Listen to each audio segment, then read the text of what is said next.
James was a healthy professional, a father of two. He had lots of friends, loved telling jokes, and played softball on Sundays. And one day, at the age of 45, he suffered a stroke. He bounced back fairly quickly, with one major exception. He was no longer able to speak. The stroke damaged a specific area in the left hemisphere of his brain called Broca's area and left him with what's known as Broca's aphasia. Broca's area is partly responsible for the ability to produce and process language, and Broca's aphasia often leaves its sufferers with some ability to understand speech, but an inability to produce intelligible words. James could understand his wife when she asked if he wanted cereal for breakfast, but he could only respond by repeating the word to, although he could still intonate as though he were speaking a whole sentence. Then, after some time in therapy, something rather unexpected happened. James regained some ability to communicate through singing. Broca's aphasia can sometimes be treated by teaching patients to sing, because singing uses a different region of the brain, one that's on the right side and that's analogous to Broca's area on the left. So after some practice, James could sing words,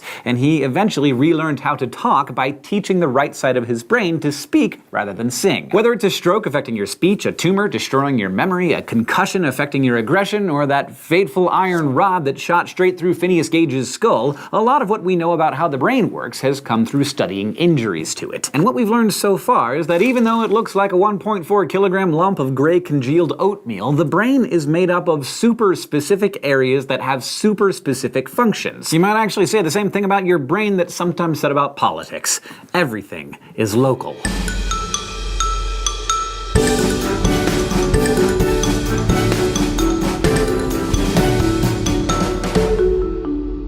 You'll remember that our nervous system is divided into two main networks that work in harmony. The central nervous system, consisting of your amazing brain and spinal cord, and the peripheral nervous system, made up of the nerves coming out of that central nervous system. The central nervous system's main game is integrating the sensory information that the peripheral system collects from all over the body and responding to it by coordinating both conscious and unconscious activity. The sun is bright, so I'll shade my eyes. I'm hungry, so I'm calling the pizza man. The phone is ringing, maybe I'll answer it. All these sensations, thoughts, and directions processed through this two-part system. It's the brain, of course, that sorts out all that sensory information and gives orders. It also carries out your most complex functions, like thinking and feeling and remembering. Meanwhile, your spinal cord conducts two-way signals between your brain and the rest of your body, while also governing basic muscle reflexes and patterns that don't need your brain's blessing to work. This is how a chicken can still run around even if the poor thing has been decapitated. Both your spinal cord and brain are made of fragile, jelly-like nervous tissue that is extremely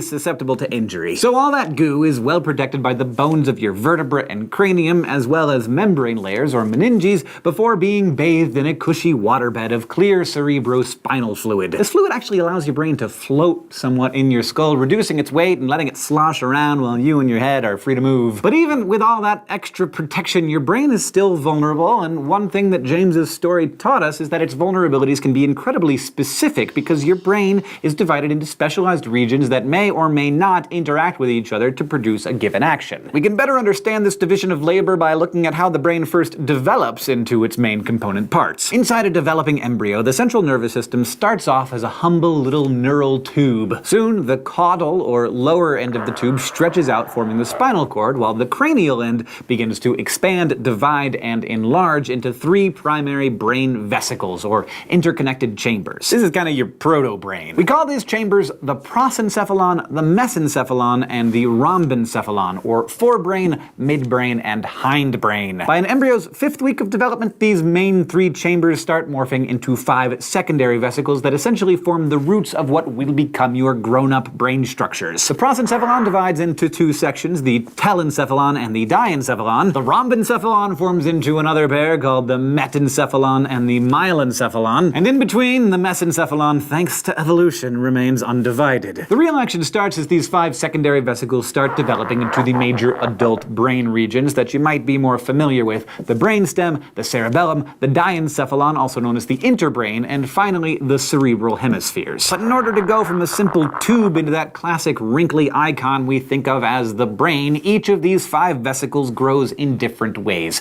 Basically, some develop a lot more than others. The least dramatic changes occur in the 3 most caudal or lower sections. The mesencephalon encephalon, the metencephalon, and the myelencephalon. They go on to form the cerebellum, which mostly helps coordinate muscular activity, and the brainstem, which plays a vital role in relaying information between the body and the higher regions of the brain. The brainstem actually has three main components, and I know this is getting to be a lot of vocabulary here. You have the midbrain, the pons, and the medulla oblongata. Together, they regulate many of the most basic vital involuntary functions like keeping your heart on pace, keeping your lungs working, and controlling things like sleep and appetite and pain sensitivity and awareness. But of the three brainstem parts, it's your midbrain that carries out the higher level functions. Like when your eyes track a fast moving object, or when you look behind you after hearing some sudden loud sound, it's the midbrain that receives and processes that sensory information and sends out the reflexive motor signals so you react without thinking. The midbrain also passes that data to regions like the cerebral cortex, which do the actual conscious thinking about the stimuli, like, what is that thing whizzing across the sky, or what just exploded behind me? So with the brainstem and the cerebellum covering your basic life and motor functions, you start to see somewhat more complex tasks being carried out in the next major brain structure,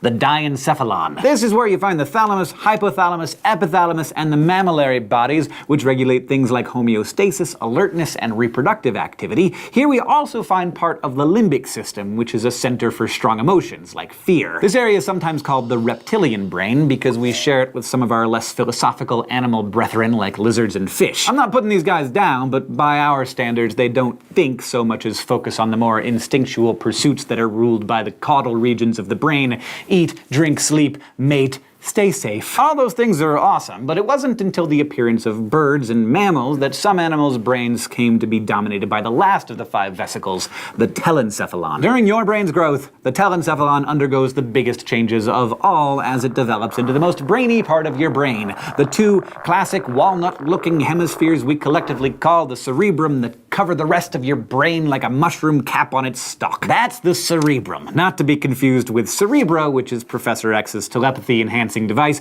and it is the largest region of the brain and performs the highest functions. It's made up of the wrinkled outer layer of gray matter called the cerebral cortex and the inner squishy layer of white matter beneath it. And it's the cerebrum that rules our voluntary movements and our most advanced tricks, like thinking and learning and regulating and recognizing emotions and experiencing consciousness in general. You'll remember that higher processing requires lots of synapses, which require lots of nervous tissue, so as the cerebrum grew through evolutionary time, it got more massive. But our skull didn't exactly keep up. So in order to squeeze all that material into your skull, the brain forms little creases called gyri and larger grooves, or sulci, giving it more folds than an origami pineapple. And although a big fissure separates the left and right hemispheres, the two halves communicate through a series of myelinated axon fibers called the corpus callosum. And each hemisphere has other smaller fissures that divide it into lobes, each with a different set of major functions. The frontal lobe, for example, governs muscle control and cognitive functions like planning for the future, concentration, and preventing socially unacceptable behaviors. In most people, this area doesn't finish developing until after the teenage years, which tells you a lot about the teenage years. Since Broca's area lives in this lobe in the left hemisphere, it also is important in language comprehension and speech. If you're enjoying a beautiful sunset, you can thank your occipital lobe at the back of your head for processing those bright visual cues. And the next time you step on a Lego, you can curse your parietal lobe, which processes the sensations of touch,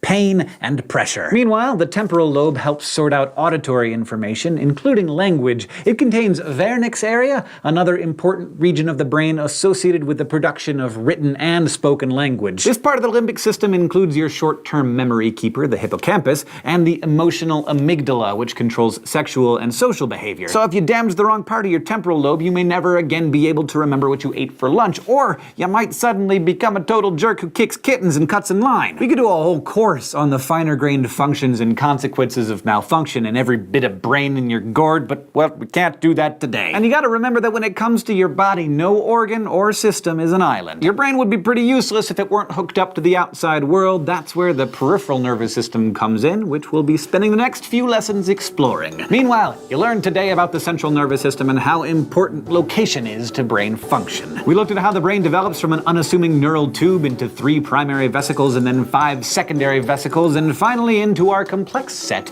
of 4 adult structures and their basic functions. Crash Course is now on Patreon. Thank you so much to all of our supporters on Patreon who help make Crash Course possible for themselves and for everyone else in the world through their monthly contributions. If you like Crash Course and you want to help us keep making great new videos like this one, you can check out patreon.com/crashcourse. source. This episode was written by Kathleen Yale, the script was edited by Blake DiPastino, and our consultant is Dr. Brandon Jackson. It was directed by Nicholas Jenkins and Michael Aranda, and our graphics team is Thought Cafe.